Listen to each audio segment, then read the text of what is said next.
জাতিসংঘের যে শরণার্থী সনদ আছে, রেফিউজি কনভেনশন 1951 অ্যান্ড প্রোটোকল 1967, এটার আওতায় ওনার যে 5টা কারণ আছে, সেই 5টা কারণে তিনি অস্ট্রেলিয়াতে শরণার্থীর আবেদন করেছেন নাকি করেন। এই 5টা কারণটা যদি আমাদেরকে একটু বলেন।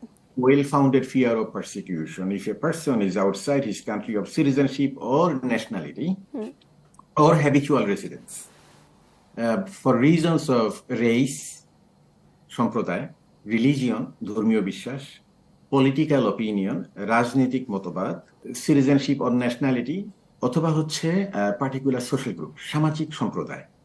এই কয়েকটা কারণে particular social group, if a person is outside his country of citizenship or habitual residence and is unable to or unwilling to avail the protection of that country, that person is a refugee. তো এক্ষেত্রে আপনি যে 5টা কারণ বললাম, এই কারণগুলো যদিও আমি এক শব্দে উচ্চারণ করেছি, এগুলোর আইনি ব্যাখ্যা প্রচুর বড়।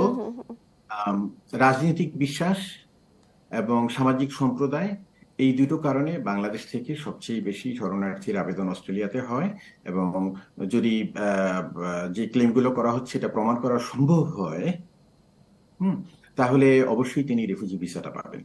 আর যিনি রিফিউজি ভিসা নিয়ে আসলে অস্ট্রেলিয়ায় অভিবাসন প্রক্রিয়াগুলো সারবেন এবং ওখানে গিয়ে থাকা শুরু করবেন, একজন স্বাভাবিক অস্ট্রেলিয়ান নাগরিক কিংবা যারা ফ্যামিলি ভিসাতে ওখানে গিয়ে থাকছেন, তাদের সাথে একজন রিফিউজি ভিসায় ওখানে গিয়ে নাগরিকত্ব পাওয়ার কতটা পসিবিলিটি থাকে এবং নাগরিক সুবিধাগুলো পাওয়ার ক্ষেত্রে কতটুকু ডিসক্রিমিনেশনের শিকার হন তারা? যদি একজন মানুষ শরণার্থীর আবেদন করেন এবং তার শরণার্থীর যে ক্লেমগুলো আছে, ক্লেমগুলো যদি সঠিক হয়ে থাকে, তিনি প্রমাণ করতে পারছেন, অস্ট্রেলিয়ান সরকার কোনোভাবেই বুঝতে পারলো না যে এই মানুষটা মিথ্যে কথা বলছে, তাহলে তার সাথে আসলে অন্য কারো কোনো ডিসক্রিমিনেশন আমরা করি না। আমাদের এ ধরনের কোনো আইন নাই। বরং ব্যাপারটা উল্টা। একজন মানুষ যখন শরণার্থীর আবেদন করেন, মানবিক দিক থেকে তার যে ধরনের সেবা সুযোগ পাওয়ার কথা ছিল তার সবকিছুই আমরা তাদেরকে দেই। তাদের পড়াশোনা ফ্রি, তাদের চিকিৎসা ফ্রি, আনলিমিটেড কাজের পারমিশন থাকে এবং তারা যেখানে খুশি সেখানে থাকতে পারবেন।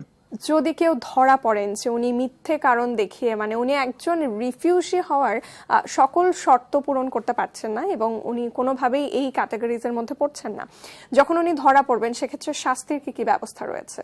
আমরা এইভাবে শাস্তি কাউকে দেই না।